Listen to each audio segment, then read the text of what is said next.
All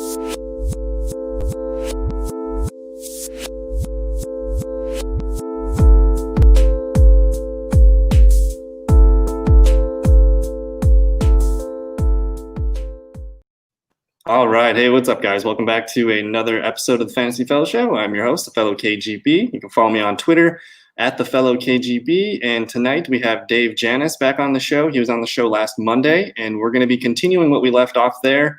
We're kind of doing a 10-team live mock draft, and we're just going to kind of go ahead and just kind of have like a groupthink discussion for each pick and try to get as many thoughts on these players that we can. I think rounds 5 through 8 are maybe the most important rounds. These are the rounds that can, make or break your draft. So you kind of want to make sure you're landing in good positions and just avoiding some of these busts that, seem to kind of derail your entire season. So we're going to try to pick up here where we left off. We're on the screen share here, and it looks like we started round 5 with Odell Beckham.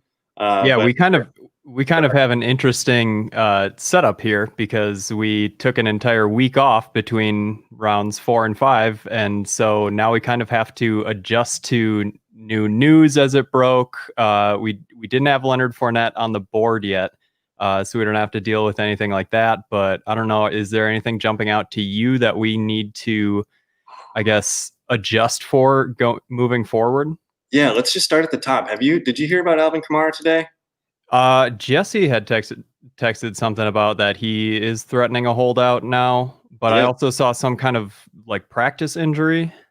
Yeah, I don't know if it's some kind of minor injury that they're just listing as that's why he's gone. It seems contract related, but I mean, at the moment right now, if say you draft tomorrow night, so like, yeah. Do you know what pick you have yet? Did you guys get that figured out? I am pick number 10. Pick number 10. Okay, so you don't have to worry about Kamara. Maybe somehow Kamara is there and you're just like, oh, God. I mean, I might take a late flyer on Latavius Murray or something, but... Sure. And then there's also the possibility that they do sign a guy like Leonard Fournette or something crazy. That'd be wild.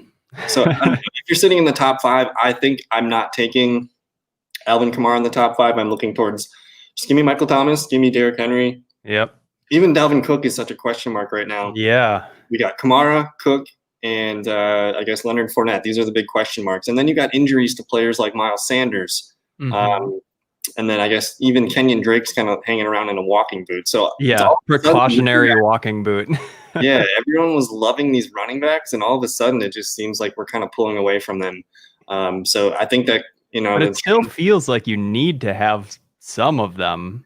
You need to come away as with early as possible. You need to come away with at least one of them. And the team that like this team 6 that we got here with Derrick Henry and Miles Sanders, he's mitigating his risk with a guy like Sanders round 2 because he's got a locked-in RB1 in Derrick Henry. Yeah. Same thing with this Joe Mixon, Clyde Edwards stack. It looks like that guy's kind of hedging his bets, and he's going to roll with Joe Mixon if he gets him. If not, he'll figure it out. But same thing with the Kenyon Drake, Ezekiel Elliott team. You're kind of taking a risky player, but you're locking him in with the player that you know is going to be there and produce. So I think that's kind of how I prefer it. I've been taking 2 running backs to start, and I kind of like pairing the guys that have a question. I kind of like pairing them with the guy that I know is rock solid. So, but I guess with that said, we'll start with team 2 here. He's got Saquon Barkley, Chris Godwin, George Kittle, A.J. Brown. He's only got the 1 running back. Are we interested in Todd Gurley on the board, Melvin Gordon, David Johnson?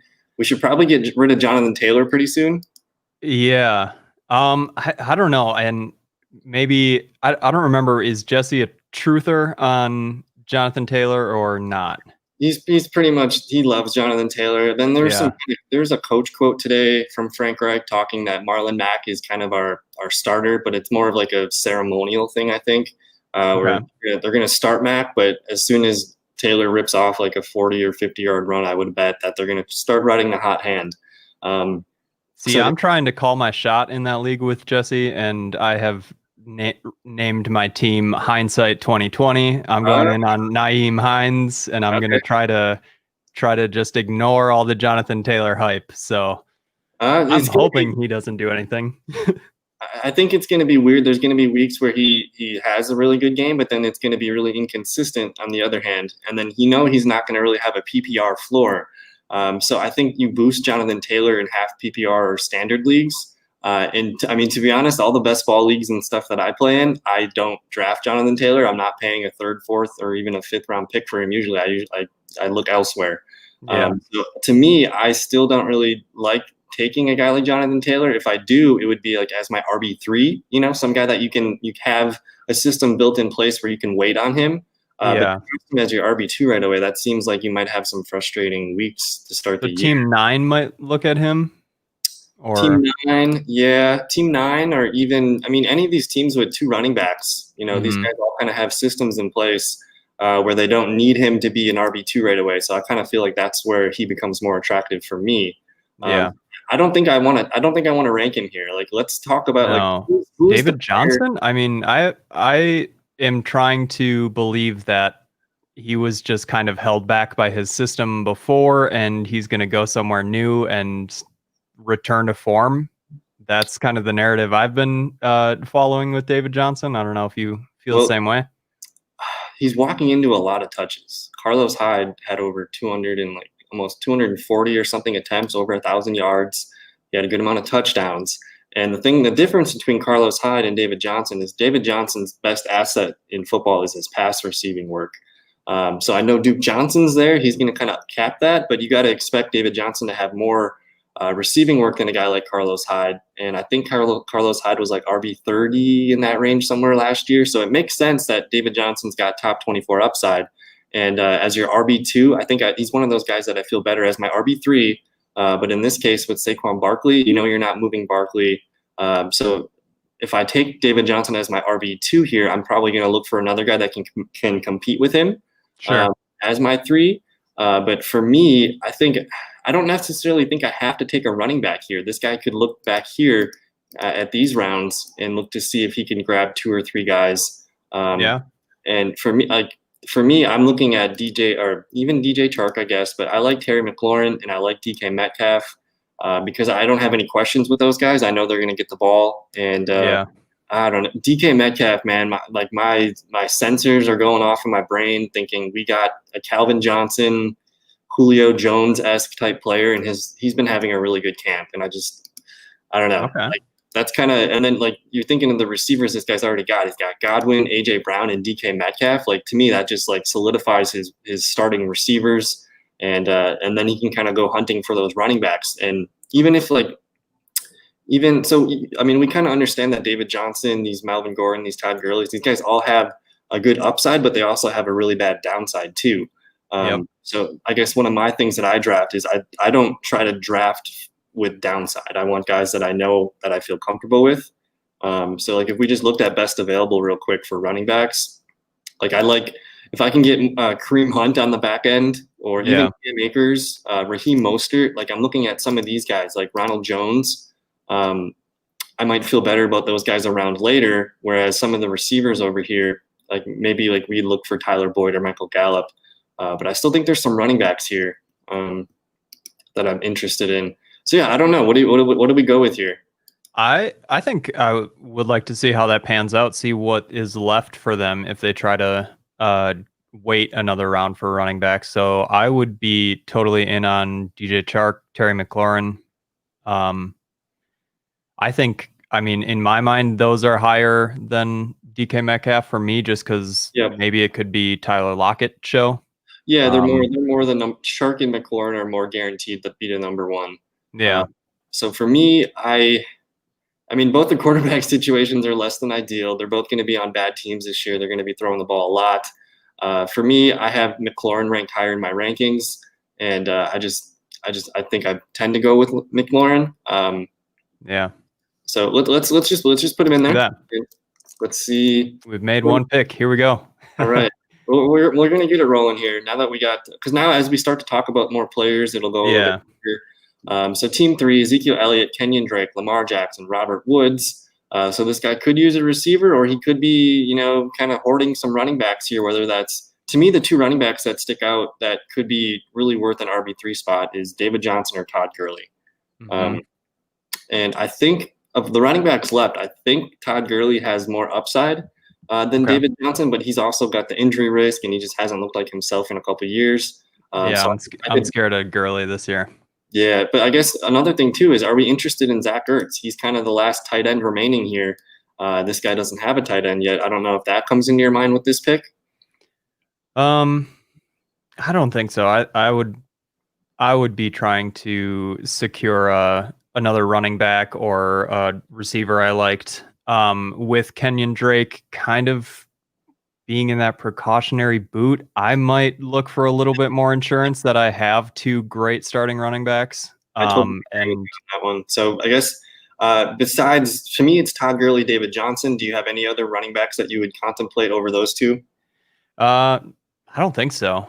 I'm okay trying Todd Gurley because I mean, unless that injury gets very serious for Drake, you'll have him for most of the season. And then if Todd Gurley doesn't pan out, if he doesn't look like himself again, then you're still okay. But you Mhm. do have a lot of upside.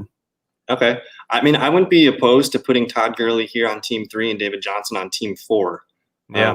We kind of talked about both those teams kind of securing a really good RB3. They don't need it, but that's where these guys look the best on your team. Yeah. I kind of don't mind just penciling in both these guys. And I still think, as good as DJ Chark is, I mean, I was excited about the Jaguars offense, but all of a sudden, just something just stinks, man. They're going to probably win like 2 games, 3 games at best this year. And I mean, garbage. they're out there making deals with beer companies just to get people to draft their quarterback. Yeah, I mean, and I like Minshew too. Like, I play in super flex leagues, and I want to, target him as my quarterback 2 or maybe my third guy to play matchups with. But Yeah. all of a sudden, man, like something just stinks about Jacksonville. And if I'm going to be looking to take a player in this range, like give me DK Metcalf attached to Russell Wilson over DJ Chark. Absolutely. So that's kind of where I'm leaning there. So we knock off a couple running backs here. This guy's got some. I guess. Do we think? Because I mean, is there another running back here that would be considered? This guy's only got one, but to me, Fournette, Melvin Gordon, Jonathan Taylor don't really stick out. Yeah, you're kind of Is this a Zach Ertz proposition here? could be. Yeah, I could get behind that. So I was looking Yeah, I at. think Melvin Gordon is probably the safer of the Sure. two for me versus Jonathan Taylor. So depending on your thoughts there. I would rank Melvin Gordon ahead of Jonathan Taylor just because I know what I'm getting. It's gonna be a weird split with Philip Lindsay, but Melvin Gordon's a better pass catcher than Lindsay, and he's probably gonna be a good bet for 7 to 8 touchdowns this year, which I think is what Jonathan Taylor's probably looking at too. But I just know that in a PPR league, Melvin Gordon's got more usage than Jonathan Taylor in the passing game, so I'd probably lean Melvin Gordon there. But there was something that I was looking at on Twitter, and some guy had a really good point today that said, when you're looking to draft, you should be looking to close out tiers. And I think Zach Ertz is the end of this elite tight end tier. For sure. I'm not really interested in Darren Waller. And I know if I don't get Ertz, I'm not drafting a tight end for a long time. And this guy's got 3 really good receivers: Michael Thomas, DJ Moore, Calvin Ridley. That's nothing to. Yeah. Ooh, that's pretty sneaky. That's great. Yeah. And I mean, so you got Austin Eckler locked in there too. So if we consider Eckler like an RB2, this guy could probably look and see, get maybe 2 or 3 running backs, somewhere in these rounds. Yeah, he can take some time to shooting a bunch of shots at running back and something will pan out. I like that. That's a good idea. Okay, let's put in Zach Ertz. And so now we're looking at Derrick Henry, Miles Sanders, Mike Evans, Adam Thielen. So this guy's got a nice, well-balanced stack here. Is there pause with Miles Sanders, thinking that now we need to add maybe another running back to just have in our back pocket? Yeah, maybe that. I mean, that might be a good place to add another question mark. Melvin Gordon, Jonathan Taylor. Would you rather have or DK? Mark Ingram if we're looking for complete safety? Ooh, I like Mark Ingram. Mark Ingram's kind of a stable, steady guy. For me, if it was up to me, I would probably wait and gamble to see if Mark got back on the turn. But as far as I guess like tiers and just looking at the receivers available here, of these receivers available, like the one that sticks out to me is Metcalf. So like I would target him. This guy, I don't know if we're into looking at quarterbacks, but I still think Prescott, Wilson, Murray are probably going to be coming off our board soon. Yeah. And then it's still Melvin Gordon versus Jonathan Taylor, probably for me from an upside standpoint. Mm-hmm. So what about Devontae Parker? Is he in that tier with DJ Chark for you? Yeah, I would put like Chark, Sutton, and Parker kind of in the same tier as guys that are probably safe enough from a floor standpoint, but there's still a little bit of a question mark. Like everyone's been wanting Devontae Parker to do what he did last year for a long time. So like there's still like an unknown, like can he do it again? And then I did just see that he missed practice today or yesterday with something. It sounds like a minor injury. Oh, okay. Yeah, and then I don't know if you heard about Ryan Fitzpatrick. Like his mother passed away over the weekend. Oh no. So, but it looked like he was like they're saying that Fitzpatrick might not start week 1, but it looked like he was back at practice today. So I feel better about the quarterback situation now. But I view Devontae Parker as the 1A and Preston Williams as the 1B. So in my head, like I like Devontae Parker, but I just scoop up Preston Williams 4 rounds later all the time. Yeah. That's kind of how I view the Amari Cooper, Michael Gallup situation, where I like the guys, but I'll just give me the cheaper 1B option a little bit later, and I'll try to pick that up. So I don't know. I'm interested though because this guy, like, assuming like, do you start 2 receivers in your league and then just the 1 flex? Yeah. So this player is going to start for us every week in this spot. Mm-hmm. What if you had a gun to your head? What would you choose? I think probably Melvin Gordon. Okay. And I'm totally cool with that. Miles Sanders he's got a hamstring or he's got an undisclosed lower body injury right now. So I really don't know what's up with that. And then I don't know if you've seen all the injuries to the Seahawks or the Eagles offensive line. I heard something about it, but I didn't keep up with it. So I think both their starting left tackles, one of them is out for the year. So they're moving their right guard out to the tackle spot, and then their other tackle hasn't practiced like in 6 days. And then Carson Wentz is reported to have a soft tissue injury. Jalen Reagor, do you know rookie receiver Jalen? Yeah. He's out for 4 weeks with he did something I think to his shoulder when he was trying to tackle somebody on an interception. I did hear that. Yeah, so this whole Eagles offense is just, I mean, they've been hit the most with injuries. So I'm kind of getting nervous about Sanders. Year 2 of that team being cursed. Yeah. So now, like, I'm really looking at, like, Zach Ertz as being, like, this guy's locked in. Yeah.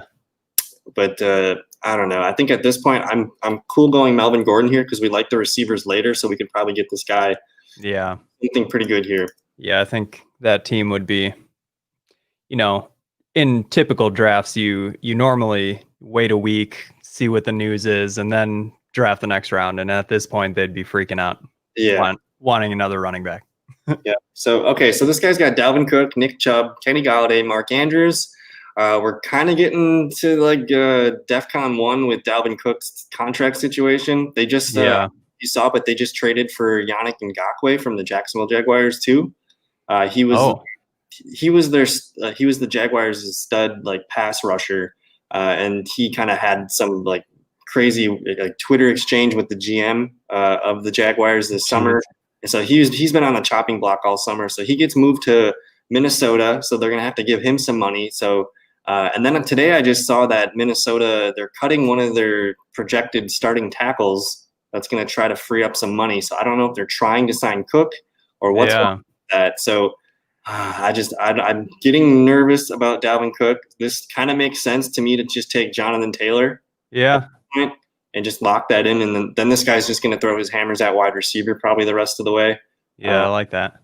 But I kind of realize that we're probably being a little bit more skittish on Jonathan Taylor than most leagues. Yeah. So he's probably going to go a lot higher than this. But we'll just kind of leave him there. So now we got Devontae Adams, Tyreek Hill, James Conner, and Chris Carson. I like this team. This feels good. This one is I love a good balance. This one's got everything. We're not taking a tight end yet. Is this where Dak Prescott goes?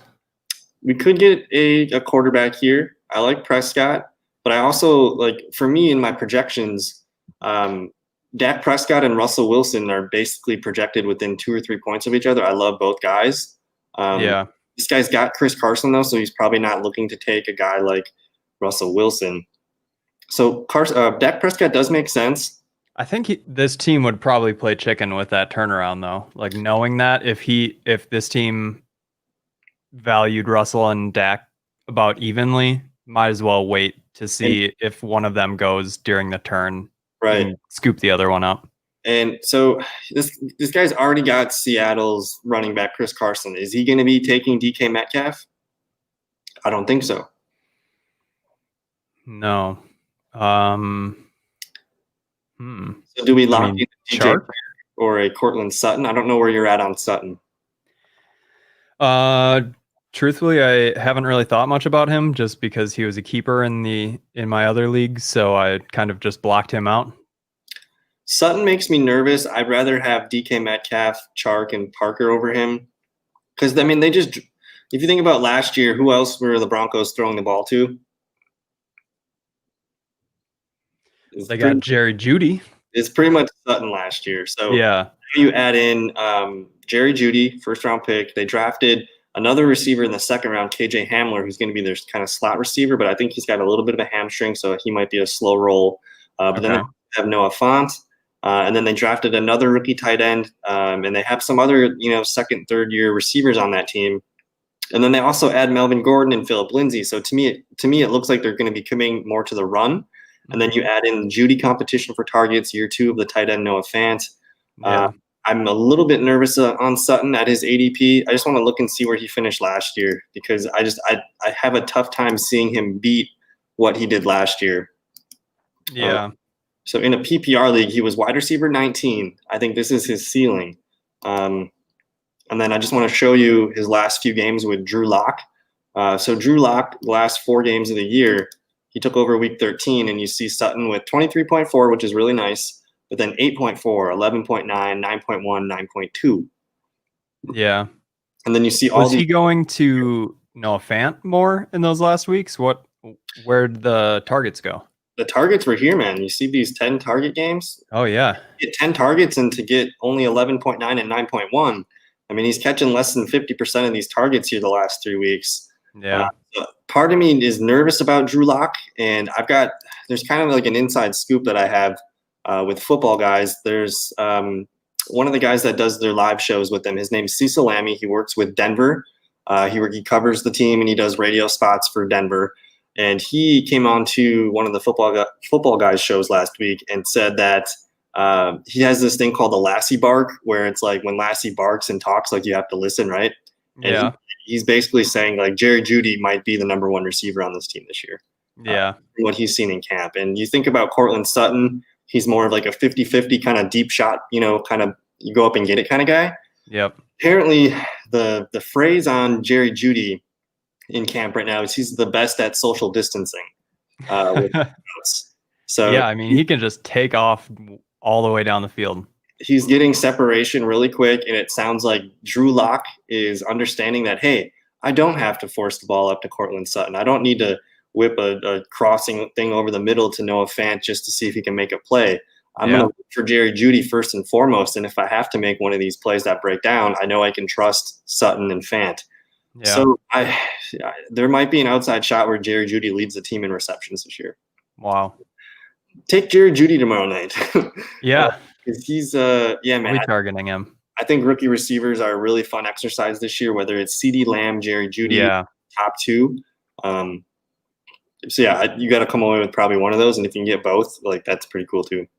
Yeah. So with this being said, to me, I think DJ Chark feels good. Yeah, I think so too. We kind of like the receiver here. Like we're covered with James Conner and our guy Chris Carson. So now he's got a good core 5 here. Yeah, I mean, on the turnaround, if we don't go quarterback, maybe he would look to Mark Ingram. Bring in another, Mark Ingram, someone who's definitely safe and will be there in case James Conner gets injured again. Yep. Even Chris Carson. Chris Carson gets injured. He's coming back off of a hip injury from last year. So with both those guys, I like both those guys when they're healthy, but it's really good to have that third bullet waiting. Yep. So this guy, Clyde Edwards-Helaire, Joe Mixon, Allen Robinson, Amari Cooper. Does he need a running back right now with the whole running back situation, man? It's throwing me off. It's never been there before. So many question marks of who's actually going to be there. And so, I mean, not having the full camp and the preseason really is difficult to see who's gonna actually be highlighted. So because of the nature of the turn pick here, I want to make sure I take the guy that I feel the best about with Team 9. Yeah. So if for me, I'm still taking DK Metcalf, and then we'll see what Team 10 decides to do before I look at running back. Or I might even, this might be the opportunity. This guy's got Amari Cooper.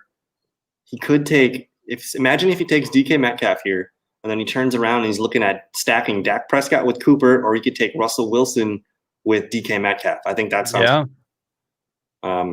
I like that. Okay, let's lock in Metcalf. I don't know why it's so fun to stack like your best receiver with the quarterback. It just feels so good when that happens. In a situation, this is why I like Russell Wilson so much and targeting either Lockett or Metcalf. It's because, okay, Russell Wilson throws a touchdown. Who's catching that touchdown? It's like a 40% chance it's Lockett, 40% chance it's Metcalf. Yep. 20% it's someone else. Like pretty much anytime Russell Wilson scores, it's going to one of those guys. So if you have Tyler Lockett, you're collecting all the Russell Wilson touchdowns, and you're getting anytime DK Metcalf scores, you still score. So I'm really into that kind of thinking and idea.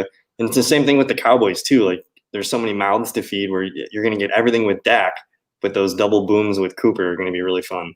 Yep. So Team 10, Julio Jones, Josh Jacobs, Le'Veon Bell, Juju Smith-Schuster. Are we nervous about Bell as our RB2? Do we want to secure him with a guy like Mark Ingram?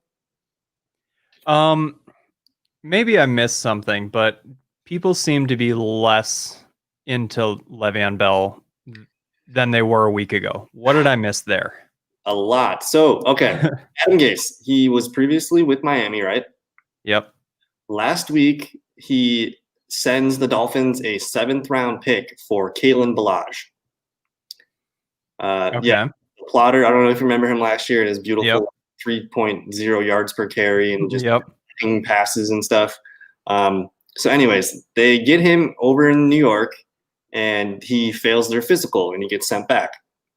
So it's really weird situation, but I mean, they have Frank Gore there, and they're saying the reports out of camp are saying that Le'Veon Bell looks slow, and if you look at the pictures of Le'Veon Bell, that just looks like it's wrong.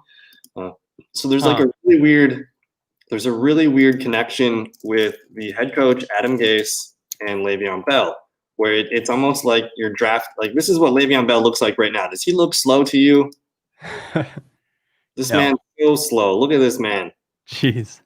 So it feels like they're sabotaging Le'Veon Bell from the Jets from within. So it's a really weird situation. I still think Le'Veon Bell's got low end RB2 upside. Like he can be a top 20 back. He was 16th last year. So I get it, but this totally makes sense if you wanted to pair him with a super steady guy like Mark Ingram or even Kareem Hunt, who's going to be getting some PPR work. I think that might be it. Basically, if you want to target Le'Veon Bell, you're going to have a fallback plan in your game. So I think I'm cool with taking a guy like Mark Ingram here. Yeah. Unless you can convince me you want another running back. Whether it's Kareem Hunt, it's probably the only other one I'd want. Raheem Mostert's kind of getting interesting there. Yeah, but it feels like I would probably go Ingram. So then now we're up on the turn again. I'm not looking at tight ends yet. I'm interested in Prescott, Wilson, Murray. I'm interested in a receiver here, and this would be our third receiver. But I'm having trouble having one stick out more than the other. That's the thing. Who do we got? T-Wide, Parker. What you haven't mentioned Keenan Allen yet. How are you feeling about him? That whole Chargers offense, man, makes me nervous. Yeah. I like Keenan Allen. I would only feel comfortable. So basically at this point, every team looks like 2 receivers. Only a couple teams have 1. I think if you draft him as your wide receiver 3, that will be fairly priced for him. But I'm nervous the Kenny Galladay owner, if he gets Keenan Allen and you're just leaving him out there every week, that kind of makes me nervous. And it's Tyrod Taylor. They got a rookie quarterback there. If they start the year 1-4, and they're turning to a rookie quarterback, that could be in the range of outcomes this year. Keenan Allen's still a hell of a player, and he's probably going to catch 5 or 6 balls every week. So he's got a high PPR floor. And I guess, at this point, he might be like one of the more safer guys. But for me, I'd rather take a guy like Tyler Boyd, or Michael Gallup. These guys have a little bit higher upsides. Yeah. Even Cortland Sutton and Devontae Parker have a little bit higher range of outcomes than Keenan Allen, but to me, he feels safe as a number 3, and he could be a bench piece, for you throughout the year based on how it looks. Yeah. I mean, I like Dak Prescott here. I feel pretty good about this team. I don't know that we're trying to fill too many holes at this point. All right, let's run it in, and then we're going to run in Russell Wilson here. Yeah.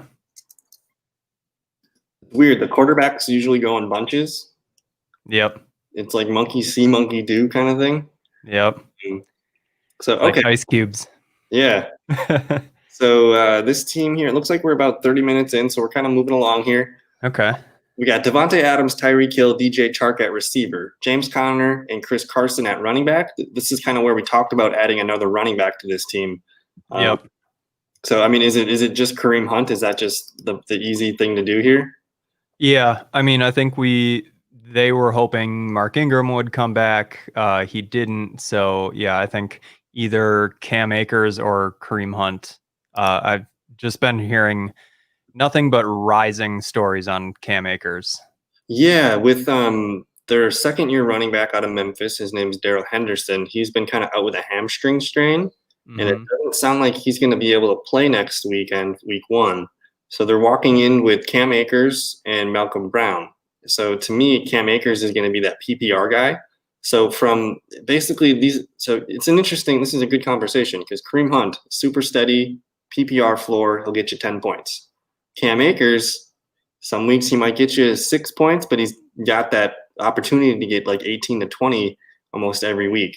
Because he's going to be their pass catching back too. They have another big back named Malcolm Brown, who we're not going to really see him use in the passing game. He might be a touchdown kind of older guy, but the upside's really high there with Akers. So I think I'd lean Akers here. I like this call.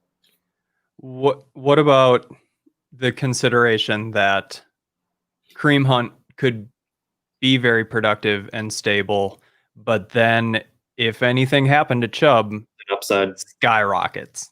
So you do have a pretty decent floor with the opportunity for just monumental production. Kareem Hunt's kind of like one of those, definitions of a lottery, ticket type player where weekly. Kareem Hunt reminds me a lot of Dallas Goedert, where he's got weekly upside, like where you can start him in your lineup. And if anything happens to Nick Chubb or Zach Ertz, like we got something, like holy crap, like we got a top 10 player at the position. And then the other thing too is I love to look at the whole offensive piece.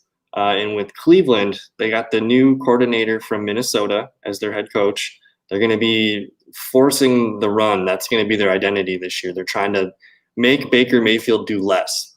And they got 2 really good running backs. Their offensive line was massively upgraded this year. They got a new starting tackle from Tennessee that they acquired, and then they also drafted one in the first round. So they're putting efforts into the running game. I've noticed it. And, I mean, Kareem Hunt's going to have value every week, whereas the Rams, their offensive line is one of the biggest issues with that team. And when you think about the Rams, what do we like about the Rams this year?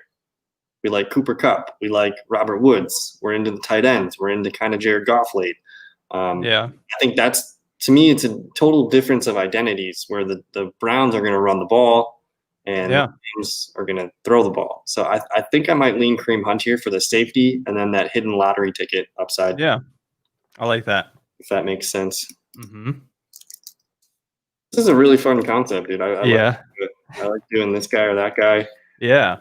And we're not. I don't know if we talked about this on air last week, but this just made such a difference for you. You do all this research on individual players, but it doesn't really work out in your brain how you feel one guy versus the other until you have to do something like this. Right. This forces you to make a decision, and it's like where we put out our little scale, and you have to like kind of put a guy up there and see who weighs. I guess who later, and that guy gets raised up. So it's kind of interesting. I guess you want the guys with the least amount of baggage because they will raise up.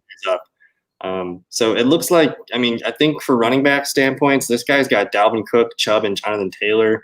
He's got Kenny Galladay, Mark Andrews. So he's kind of pigeonholed into here to taking a wide receiver. He doesn't have to, but the receivers are on the board. So who sticks out the most to you? If you want to give me 2 or 3 options, and then we'll talk about those guys. Gallup. I don't know how you feel about Tyler Boyd. I would say probably Keenan Allen, Michael Gallup, or Devontae Parker. Okay, so we already talked about Keenan Allen. We kind of touched on Devontae Parker.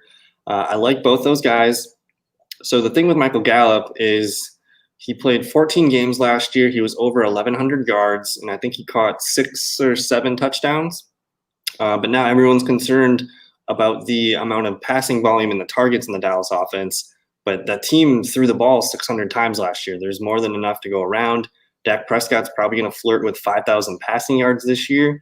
And I mean, the receivers are all talking about having 3 receivers over 1,000 yards. So that's kind of their mindset. So to me, it's going to be an all-you-can-eat buffet for this Dallas offense where everyone's going to eat. They're all going to, and they all kind of do their own separate things really well. So I'm super into that. That's like, it goes, I don't know if I was talking about this with you before, but I want to invest in offenses and situations that I know are going to hit.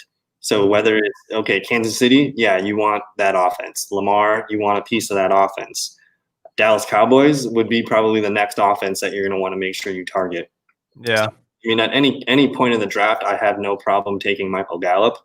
But he might be a little bit more stable and not as high of an upside pick as a guy like Devontae Parker or Keenan Allen, because those guys are the true number ones on their team. So Gallup's kind of hidden in there, but as your wide receiver 2 or 3, I think it's a safe play. I would think because of this guy, he's got Kenny Golladay already. He's probably looking for a more true number 2. So it makes sense to get a high floor guy like Keenan Allen or another high ceiling guy like Devontae Parker.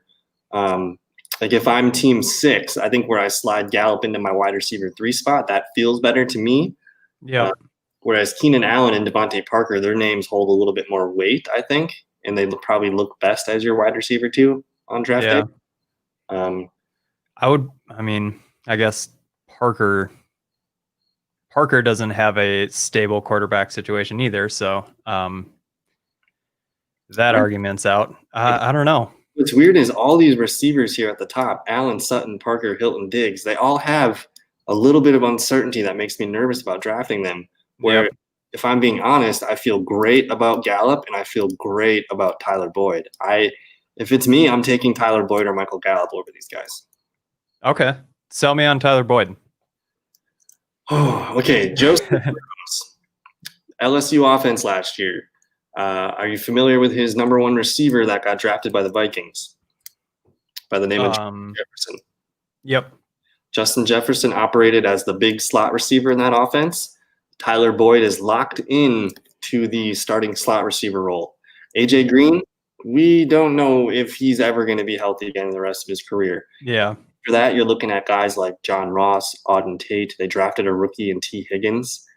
To me, all the bells and whistles are going off in my head saying Tyler Boyd, probably an 80-catch, 90-catch guy, and Justin Jefferson in the slot. Like Burrow loves him. If I just go to Twitter real quick here. Yeah, I didn't know Burrow was like the slot was so strong with him. Oh, yeah. So this is the quote from Burrow today on Tyler Boyd. TB is going to have a big season. I have a great connection with him. So it's nothing like crazy, but he, from the camp reports that I've seen, is that's AJ Green hasn't been practicing. John Ross hasn't been practicing. The only receivers that have been in the lineup for Joe Burrow all summer have been Tyler Boyd and Auden Tate. So, and they're not going to be a good team. They're going to be throwing the ball a lot. Then they have 3 wide receiver sets. So I don't see Tyler Boyd coming off the field at like all. If we just go back here and look, what is his ADP right now? Tyler Boyd? Is that something that you can kind of play the ADP gamble with? Or you think if you like him, get him right now? At this point, you're not picking for 12 more picks. Yeah. You'd have to just bite the bullet and then say, I'll just reevaluate and take. I know I'm reaching here. I'll go ahead and take best player available at the next turn. And the way it looks like this guy's kind of been taking best player available the whole way. Yeah. He's just been taking what falls to him. And he needs to fill in this starting wide receiver 2 spot, and I don't have any problem plugging that in with the guy who I know is going to probably catch 6 to 7 balls a game. Yeah, it sounds like he's got plenty of work. Yeah, let's do it. I'm super excited with Tyler Boyd, and so my big draft is on Sunday. He's on my list at the Yep. beginning of the draft. He's everything about the Bengals offense right now is coming up really good. So I don't know why this isn't. Sometimes it does that. Just copy paste the cell from the left. There we go. Yeah. Okay, so team 6, he's got Derrick Henry, Miles Sanders, and Melvin Gordon. That's a pretty good backfield. Mike Evans and Adam Thielen. We already talked about the receivers here. This is going to be his first guy on his bench, right? You don't have 2 flexes or anything. Nope. So at this point, do you like grabbing a really good bench player, or are you looking at a guy like Kyler Murray to just lock in another starter? Feels a little early for Murray. Okay. Yeah, let's lock in the best person from your bench. Yeah, I would probably just try to get we have 3 running backs, try to get 3 receivers. If it works out that well. And I mean, there's some good names there, so that's probably where I would turn my attention unless I was looking for Cam Akers. Oh, I keep forgetting Cam Akers, man. All right, I think just because we're probably gonna just pencil team 5 to get Cam Akers just based off need. Yeah. And then this guy, I mean, he just took Melvin Gordon. He probably wouldn't take a 4th running back. Yeah. But so now this guy's got a little bit of option here. We've talked about Allen, Sutton, Parker, Michael Gallup. I mean, which one, if you had to choose your first guy on your bench, who would you want to call up? I think probably Keenan Allen, just because if anything happens, you can call him up into your starting lineup, no problem. But if that offense clicks, there you go. And as far as all the other receivers on the board, he's probably the most proven commodity. Yep. And he's just a good PPR receiver to have. And if anything happens to Evans or Thielen, you're going to feel just totally fine. His name holds the weight of those guys, Evans and Thielen. Yeah. To me, that feels like a really good pick. And then, yeah, let's just run in this Cam Akers pick right here. For sure. Because this guy's feeling really good. Look at this is probably my favorite start so far of the 10 teams that we got. And is Mostert still available too? We got to remember him. Yeah, he's hanging around. So that's what's cool about this team too. This guy's probably going to be looking at a running back that he really likes, and maybe even team 1. Like these guys are going to be recorded here with some of the running backs at the end. So team 4 has got Kamara, Aaron Jones, and David Johnson. Is he looking at receiver? Is he thinking about stacking DeAndre Hopkins with Kyler Murray? Does that enter his brain? I think I know the news today wasn't that serious, or was it today that Cooper Kupp kind of tweaked an ankle or something in practice? That would scare me enough just to lock it up. Probably shore up another receiver. Okay. So we talked about the kind of the high risk upside of Cortland Sutton, Devontae Parker. Michael Gallup's going to be super steady. Michael Gallup's not a PPR guy, but he's going to be a guy that catches like 60 to 80 yards every week. Yeah. So I think this team can handle a little bit more risk to go for some upside. Right. So do bye weeks like really factor into your decision here? Because I'm looking at Hopkins with a week 8. Sutton's got a week 8. I don't know if that makes your decisions for you. Not really. I don't pay any attention to that. If they're all on 1 week, you just take a loss that week. A week, yeah. So, all right, we should probably get Cortland Sutton and Devontae Parker off the board here. If there's a gun to your head, which one are you taking first? Probably just Devontae Parker, just because I was more excited about him last season. Okay, and then he was on my championship team. Do you want to run in another wide receiver here for team 3?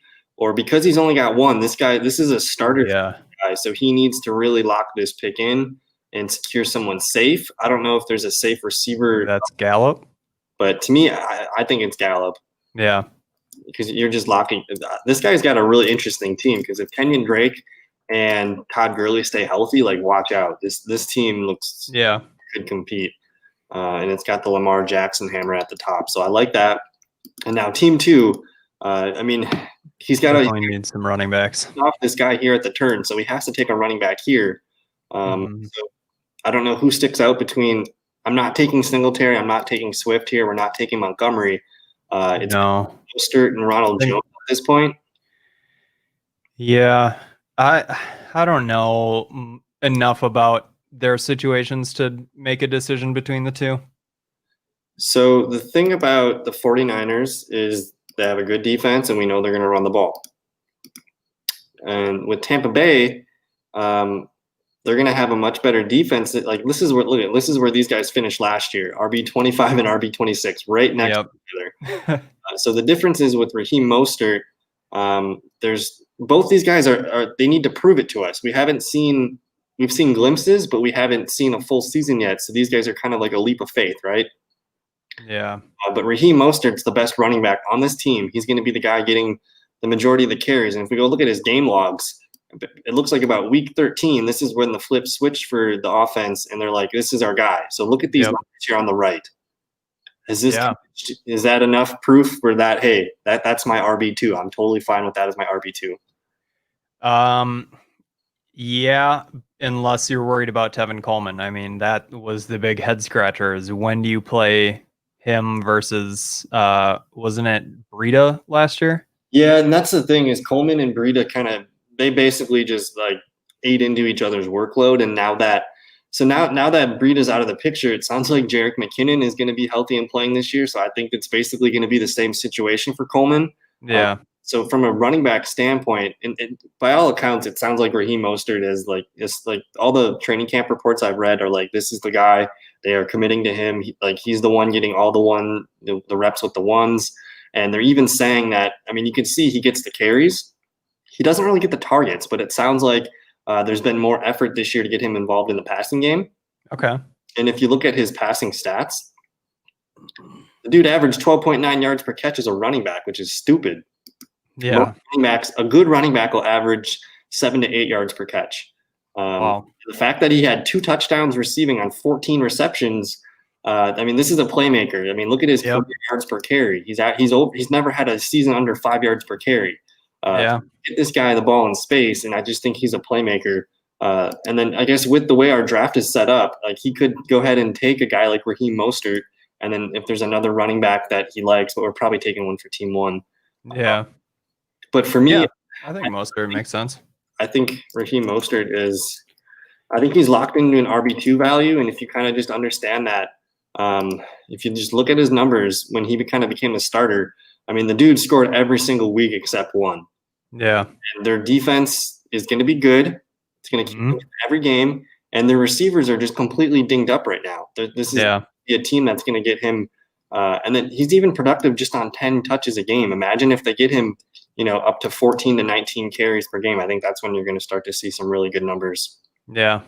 What is Ronald Jones's share of the offense? So is he sharing the backfield with? It's going to be it's Ronald Jones and the Tampa Bay running back is probably the biggest question mark of all the running back fields this year, because there's even rumor that they might sign Leonard Fournette tomorrow, which would. So anyways, you got Ronald Jones at top. They're going to mix in LaShawn McCoy. They do have Dare Ogunbowale, who caught like 30 or 40 passes last year. And then the running back, Keyshawn Vaughn, but the head coach is already saying Keyshawn Vaughn, he'll compete on us with special teams this year. So he's basically ruling him out of the offensive workload. So you're looking at Ronald Jones being pretty much the feature back. Like, it sounds like they're going to give him every opportunity to contribute in the running and the passing game.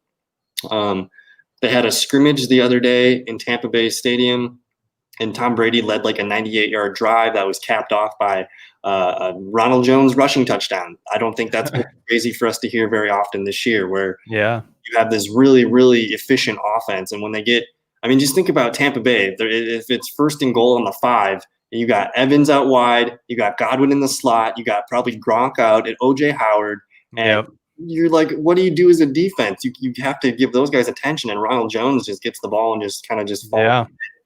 So, oh man, that makes a lot of sense. Yeah. I'm trying to keep my expectations down for Ronald Jones, but I'm seeing the light with Ronald Jones. Yeah. I mean, you have to imagine that Tom Brady's going to go out and try to break all the passing records. So you can't really expect them to completely lean on the running game, but I think for someone who can make those big plays, that's the perfect, I don't know, So consider good this. spot. Ronald Jones somehow finished RB25 last year in basically he was basically in a timeshare. Like he saw 30 something percent of the snaps. So like they just completely mixed the running backs at basically the same rate. And by all accounts right now, it sounds like he's going to get, so he had 172 carries last year. He's getting over 200 this year, and he was the RB25 last year. Yeah. To me, this is his floor. And then when you add this in, we've already talked about how do you cover them at the 5-yard line. But think about what Jameis Winston did to this team last year and the situations he put them in. They were not a winning team. Tampa Bay didn't win upwards of 10, 11, maybe 12 games this year. So their entire game scripts are going to be flipped, where instead of trailing and coming from behind and Winston, throwing picks to just keep them in comeback mode, this team's going to be set up ahead of other teams. Yeah. Where they're going to have to keep the run game on schedule. And then if the run game's on track, Tom Brady's just going to be wheeling and dealing. Yeah. Tampa Bay offense. This is another thing too. We talked about Chiefs offense. Target those guys.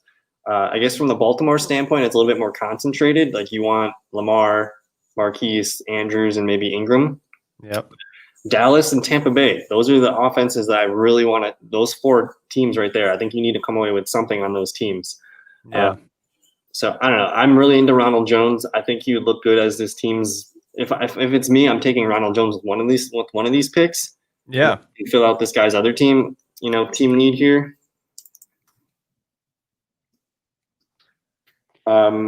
Are we interested in taking a receiver here, or is this guy going to maybe cap the market at running back? I don't know if a running back sticks out to you. Not really to me. I think the running market drives. I mean, what running backs do you think would be a couple tiers down or one tier down that would make it to next round? Because that's a long time to wait if you don't want to fill up now.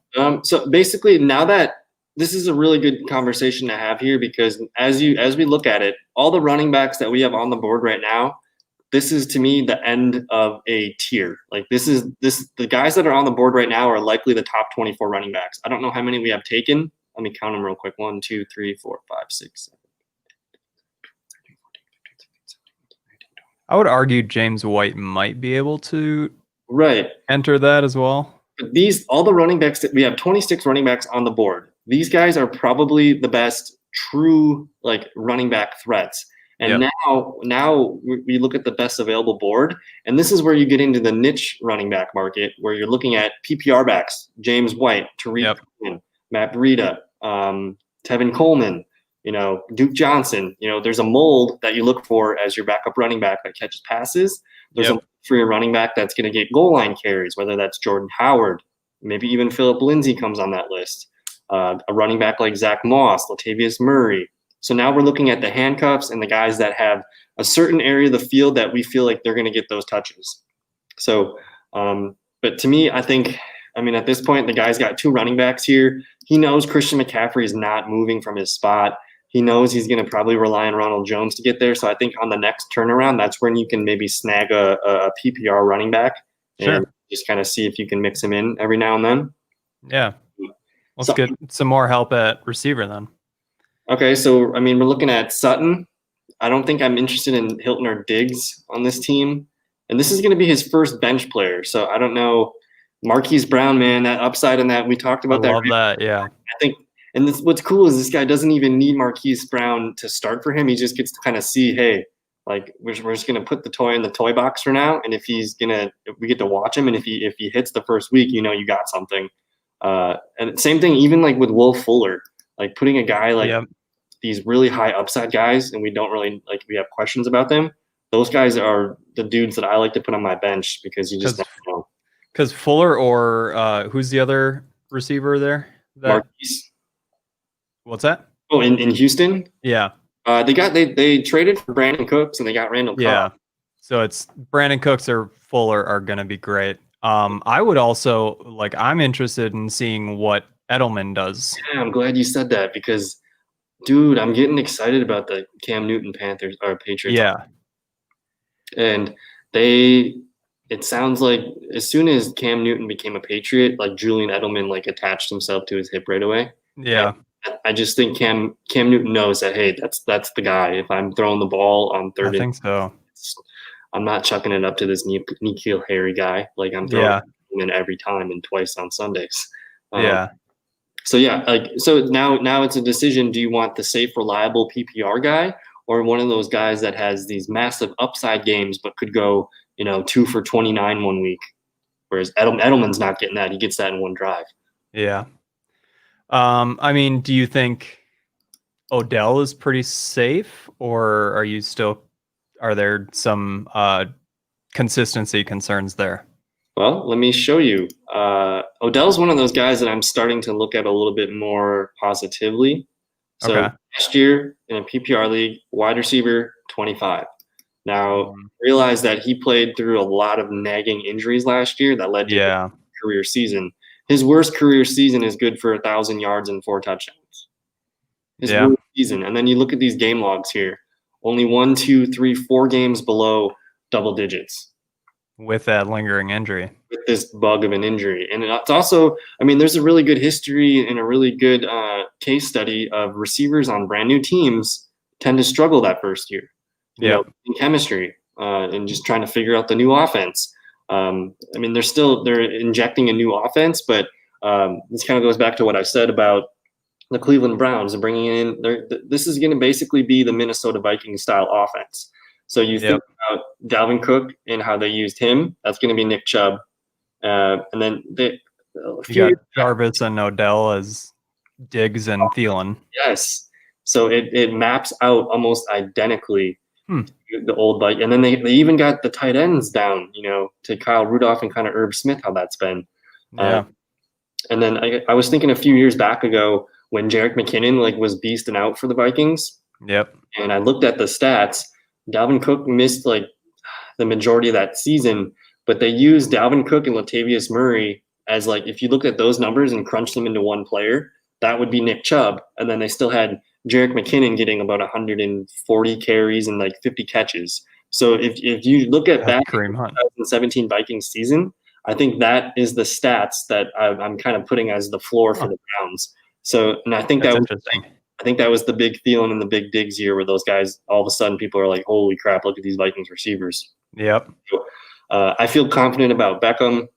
Cool. Yeah. So let's go higher upside then. It's Marquise Brown. Yeah, I like it. I want attachments to Lamar. Yeah. I mean, then you have Patrick Mahomes. You're not feeling like you're being overshadowed by Lamar Jackson when you're getting the Marquise Brown touchdowns. Correct. So yeah, now we're looking here. We're coming on to about 58 minutes. I think we can finish the 7th round and then we'll go off here. Yeah. Probably talk on the side. Sure. But so yeah, lightning round here. This is kind of cool because now we're just getting, this is just really high upside bench players or maybe a tight end or a quarterback or two. This guy, he's got his 3 wide receivers. He's got his 2 running backs. We talked about him getting a running back here. Do you see a receiver here that you would rather have on your bench instead of a running back? I mean, maybe if you're trying to see what shakes out with Will Fuller or Julian Edelman, but I could also see James White. I feel like Edelman feels really good here. Okay. Just because, I mean, Godwin's going to be consistent. A.J. Brown's boom bust.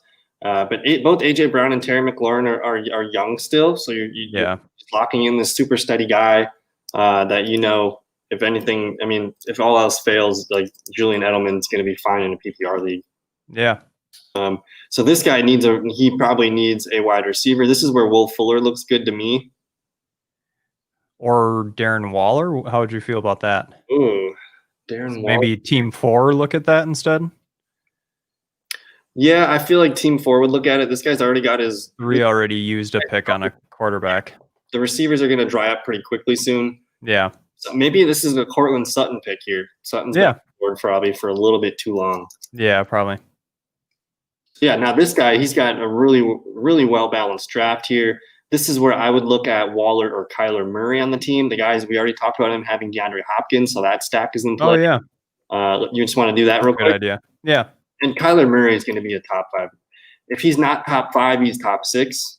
this year. So he's right there.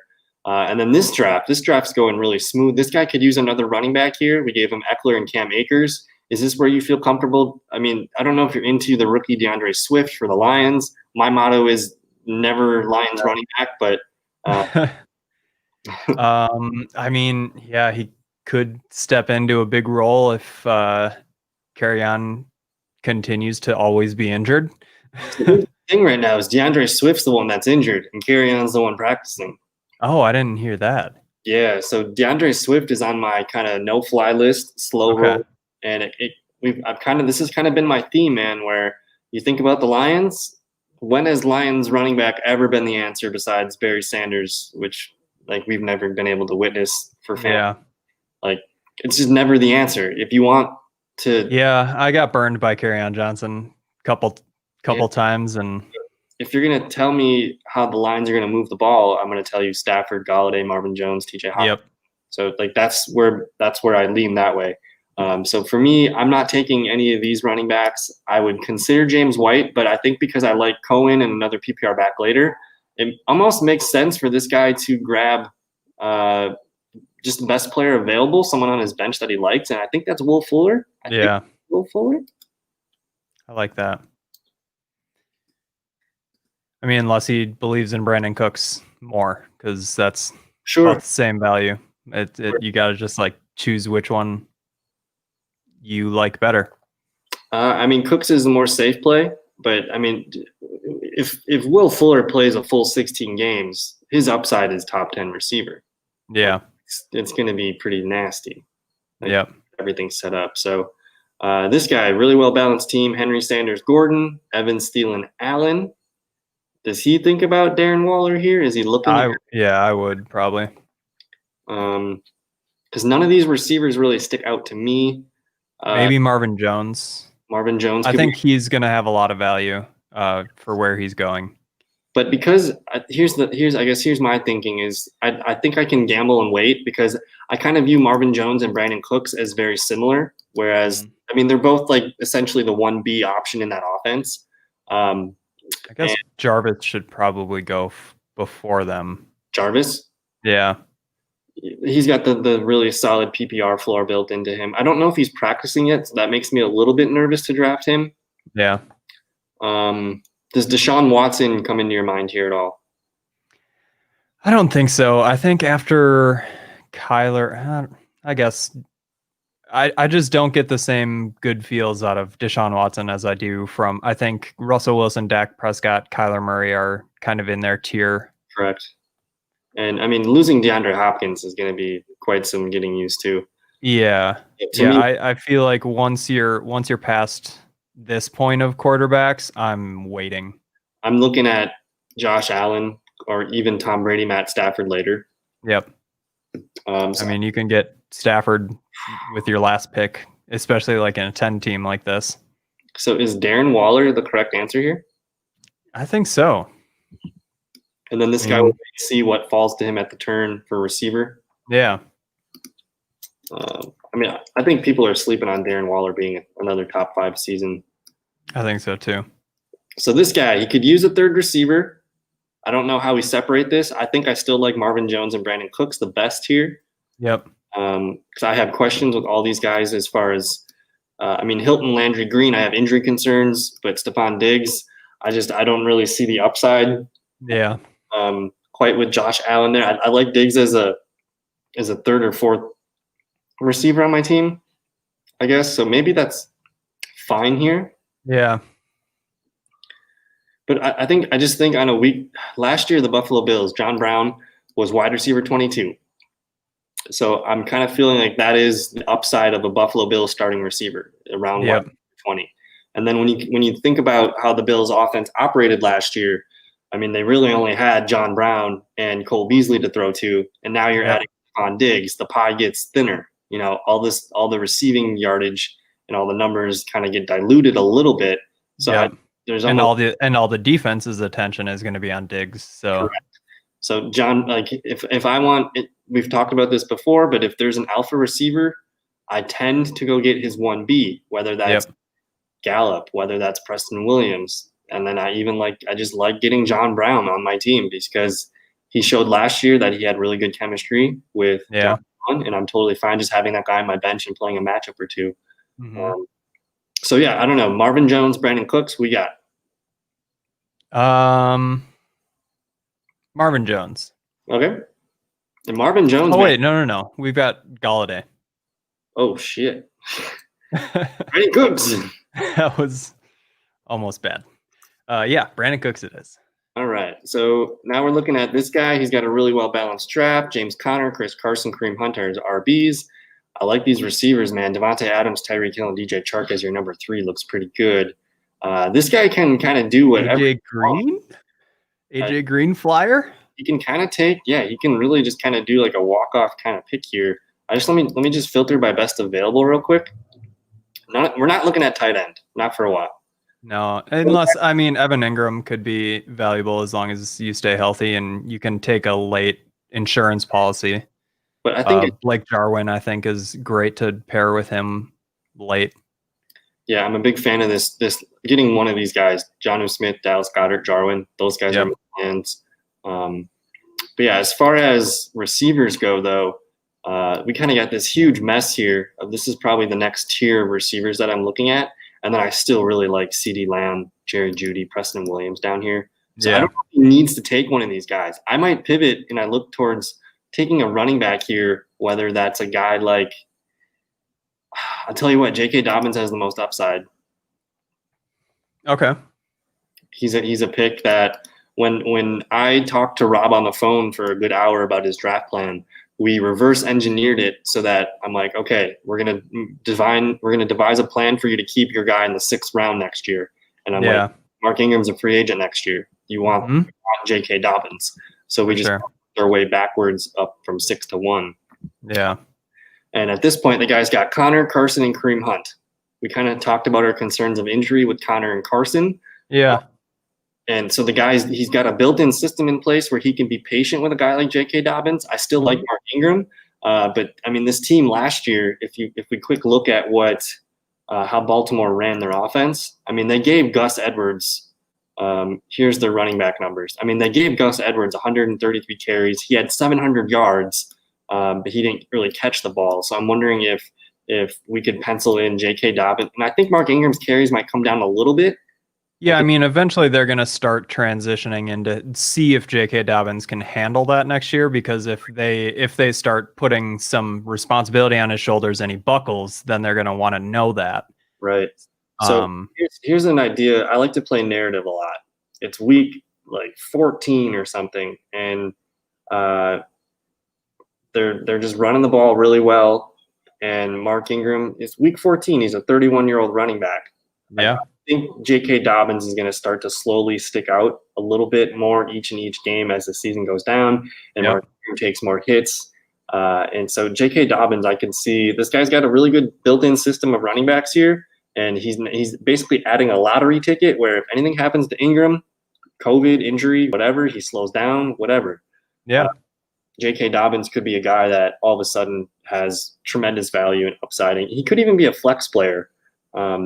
He's also just going to be a guy that you're going to probably watch and monitor for the first few weeks. And if he starts doing more and more work, you're going to feel excited to get him as your flex. Yeah, and I think going running back versus receiver is the right call because I feel great about those receivers. Yeah, this guy could probably snag another one here on the turn. So I guess we're going on about an hour and 9 minutes here. So let's do these last two, and I have one closing question for you. Awesome. Once we're done with these, if that's okay. We have time. Yeah, I could go for 2 more hours if we want. Okay. So this guy, Clyde Edwards, Joe Mixon, looks like he could use an RB3. He's got 3 really good receivers, and he's got Russell Wilson Metcalf stack. So I like that. He's probably got to worry about Team 10 taking a receiver or 2 here. I don't know if he wants another receiver. Running backs, man, they're starting to get thin. Yeah. I mean, is this where you start to think James White? Not yet still. You don't like James White, do you? No, I'm a big fan of James White. Okay. Or Singletary. Yeah. I'm completely off Devin Singletary. I mean, at this point, Singletary is starting to present some value, but I see no path to him being an RB2 this year. I'd rather have Moss 2 rounds later. Mhm. I mean, there could be I don't know if we're going to give Team 10 a running back here. Like, would Team 10 draft a running back? Jacobs, Bell, Ingram, would he draft I a don't running think back? so. No, So, I would probably go for 2 receivers. so Team 9, I'm kind of thinking, why don't I just target James White and Tariq Cohen and call it a day at running back? Yeah. I mean, my receivers aren't moving. Allen Robinson, Cooper, and Metcalf. I feel really good about those guys. We like the depth at receiver later. We could basically just finish up our running back room and just lock in 2 really good PPR back options. Yeah. But yeah, I think I'm taking James White because I mean Cam Newton played with Christian McCaffrey, man. He has Yeah. no problem. He can see the running back just fine. That's the way I look at it. That role It's could just skyrocket. it's ingrained in Cam Newton, and it's a Yep. role that has been in that offense forever. It's not going to go away. Yep. So Team 10, he's only got Julio and Juju. Yeah. Is this where you take a Stephon Diggs, Marvin Jones?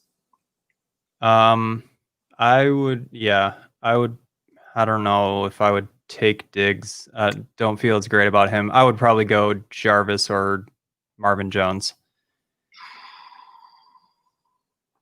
See, Jarvis is one of those players where I can't quite figure out because it seems like everyone's everyone's always down on him and he just always overachieves. Yeah, I mean, I have a long history of him being the person that I need to fall back on when injuries happen or something. It's just stable. You feel good with him. Let's just do that. Yeah. That's how that guy would do it. Okay. So I got a question for you now. Yep. I mean, at some point, someone's going to have to buy in and just put AJ Green in the holding tank and see if he can make it happen. What team do you think is best equipped to take that risk here? Well, basically every team's got 3 wide receivers. So at this point, I really don't see much downside to drafting. I mean, you're in the 8th round. Yeah. See much downside from any team at this position. I'm looking around here. If there's like a trigger team, a team like Team 8, Devontae Adams is going to be a stud, but Tyreek Hill, he's kind of in and out of the lineup sometimes. Yeah. He's already got a little bit of a hamstring thing, but he's been back practicing. And then we kind of talked about the unknown, like Jacksonville offense with DJ Chark. I think that guy could be looking at AJ Green as a guy where maybe the first 6 to 8 weeks he's rotating AJ Green or DJ Chark when he's healthy. Yeah. Then if anything happens to Hill, I kind of feel good about that. But all the other, like this team, Team 9, like I'm not going to be moving AJ Green probably over any of these guys. Yeah. And these guys all tend to stay pretty healthy. Maybe Team 6 would be the other guy too, because we talked about our questions with Keenan Allen. Yeah. So maybe that guy. But yeah, I think AJ Green, he looks best as your 4th receiver. All these guys already have 3 receivers. So at this point, it's kind of fair game. But I'm probably not trusting AJ Green to be a part of my starting core. Yeah, in a starting spot. Yeah. She's going to look great. Same thing with like Will Fuller. He's basically, you can view him as Will Fuller. I think it's the same that you want to get this guy on your team, but you don't want to have to basically rely on him. You want to have him as like a backup plan. So yeah, that makes sense. Yeah, so, for sure. Any other parting questions or thoughts on this? No. I hope this helps. And I don't know, you have to let me know how your draft goes tomorrow. Yeah, I'll let you know what I end up with. I'm interested to see how different everything is with when you throw in a half of a league of people who haven't thought of fantasy football since last season. So yeah. Everyone's probably just reading the news this weekend and getting things, downloading their cheat sheets tonight. Yep. So, yeah, man, I hope you have some good luck. You'll have to let me know how it goes. And yeah, that's going to do it for today's show. Thanks again for hanging out and your time. And we'll see you in another video. Peace.